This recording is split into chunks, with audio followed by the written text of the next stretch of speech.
Assalamualaikum warahmatullahi wabarakatuh. Anak-anak, gimana kabarnya hari ini? Sehat semua? Alhamdulillah. Terus kehadirannya gimana hari ini? Ada yang nggak datang? Alhamdulillah, semuanya hadir. Itu artinya apa? Anak-anak semua bersemangat di dalam belajar. Lebih-lebih lagi hari ini adalah materi agama, ya. Jadi absennya hari ini 100% hadir. Sebelum belajar, mari kita sama-sama memohon kepada Allah Subhanahu wa taala, berdoa kepada Allah mudah-mudahan dalam belajar ini kita dimudahkan, dapat ilmu, dapat pahala dan dapat ridho Allah Subhanahu wa taala. Ayo kita baca doa. Allahumma shalli ala sayyidina Muhammad. Bismillahirrahmanirrahim. Rabbi zidni ilma warzuqni fahma. Ya Allah, tambahkan aku ilmu dan mudahkan aku mengerti. Amin. Kemudian kita lanjutkan membaca selawat kepada Nabi supaya apa? Supaya kita semangat, ya. Berkat Nabi Muhammad sallallahu alaihi wasallam.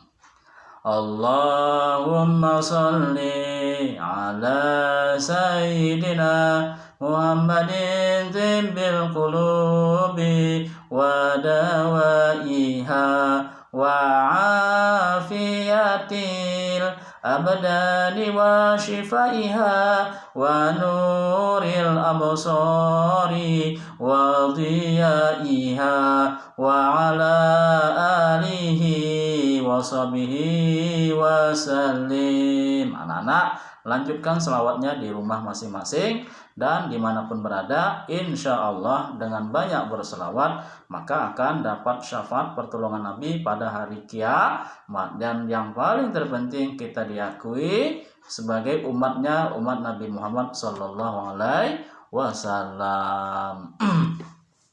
Hari ini kita kembali lagi belajar pendidikan agama Islam dengan materi Ayo Mengaji. Surat Al-Hujurat. Sebelum kita lanjut belajar, Bapak ingin sampaikan tujuan. Ada tujuan. Kalau tidak ada tujuan, sesat kita, ya. Apa tujuan daripada surah Al-Hujurat? Yang pertama, anak-anak peserta didik, siswa-siswi bisa membaca Quran surat Al-Hujurat ayat 13. Itu yang pertama, ya.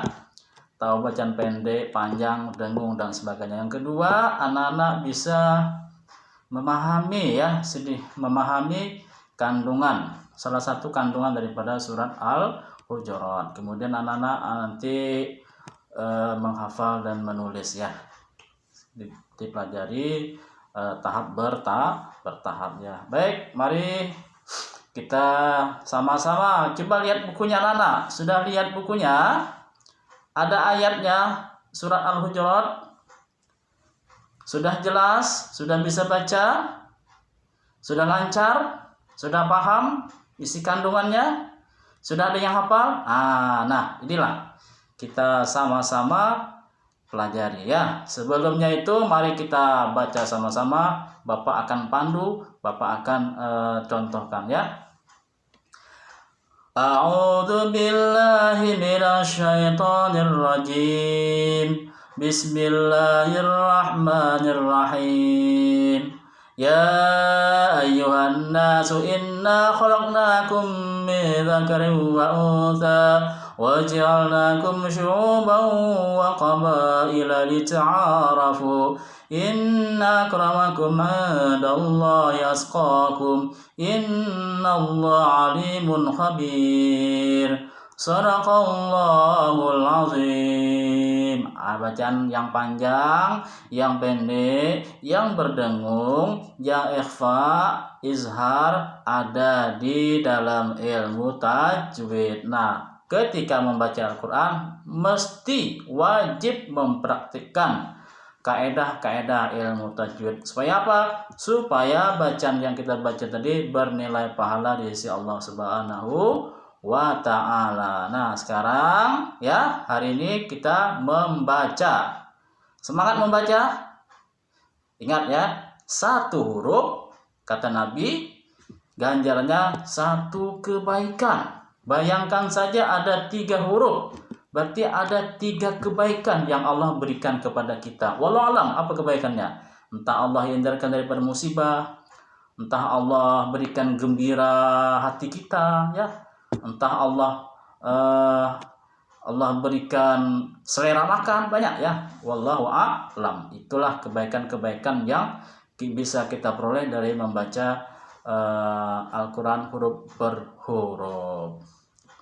Anak-anak, sekarang waktunya membaca ya. Kita mulai dari yang paling depan. Nah, bergirir. Silahkan yang depan sampai seterusnya. Oke, anak-anak, udah selesai kegiatan membaca. Selanjutnya mari kita memahami ya. Memahami daripada kandungan surat Al-Hujurat. Apa yang terkandung daripada surat Al-Hujurat ya. Kandungan Al-Hujurat, anak-anak silakan lihat bukunya ya. Allah Subhanahu wa taala menciptakan manusia beraneka ragam ya. Perbedaan suku, perbedaan warna kulit, perbedaan bahasa, bangsa, budaya. Kita perhatikan aja lah ya, Indonesia, Arab Saudi, kemudian Pakistan. Jangankan di luar negeri ya, daerah kita aja Indonesia, suku Jawa, suku Madura, suku Banjar, Melayu, itu beraneka ragam ya, perbedaan-perbedaan bahasa dan perbedaan budaya dan seni dan yang lainnya. Nah, yang semuanya itu Allah ciptakan tidak lain dan tidak bukan ya, bukan untuk bermusuhan ya, bukan untuk mencari siapa yang paling tidak, tapi tujuannya adalah lita'arafu, untuk saling kenal mengenal, saling bantu membantu, saling menghargai. Itu yang pertama, apa? Saling kenal mengenal, kemudian saling bantu membantu. Kemudian siapakah yang paling mulia di antara manusia ini? Apakah yang punya jabatan? Apakah yang bangsa Arab Saudi?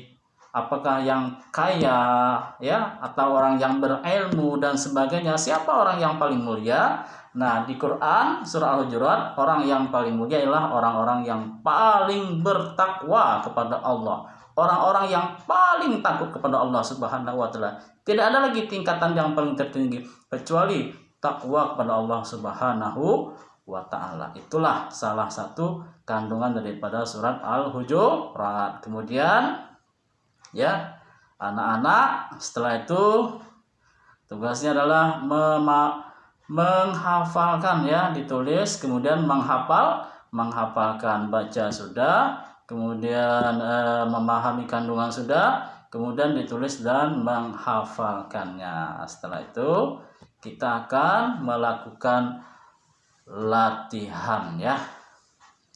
Ada pilihan ganda ya. Itu tolong dijawab ya. Bapak kira hari ini untuk pertemuan agama cukup itu saja. Mudah-mudahan dari materi-materi yang kita sampaikan tadi, kita pelajari sama-sama, setidaknya ada manfaat, ada pelajaran yang kita ambil, yang bisa kita jadikan amaliyah dalam kehidupan kita sehari-hari. Rajin-rajinlah membaca Al-Quran, banyak-banyaklah membaca Al-Quran. Insya Allah kita akan mendapat ridhonya Allah Subhanahu wa taala, dan amalkan kandungan-kandungan Al-Quran. Insya Allah kita akan ya mendapat kemuliaan di sisi Allah Subhanahu wa taala, baik di dunia maupun di akhirat nanti ya. Kemudian jangan lupa kerjakan pilihan ganda. Terakhir, marilah kita sama-sama tutup pelajaran ini dengan hamdalah. Alhamdulillahirabbil alamin. Assalamualaikum warahmatullahi wabarakatuh.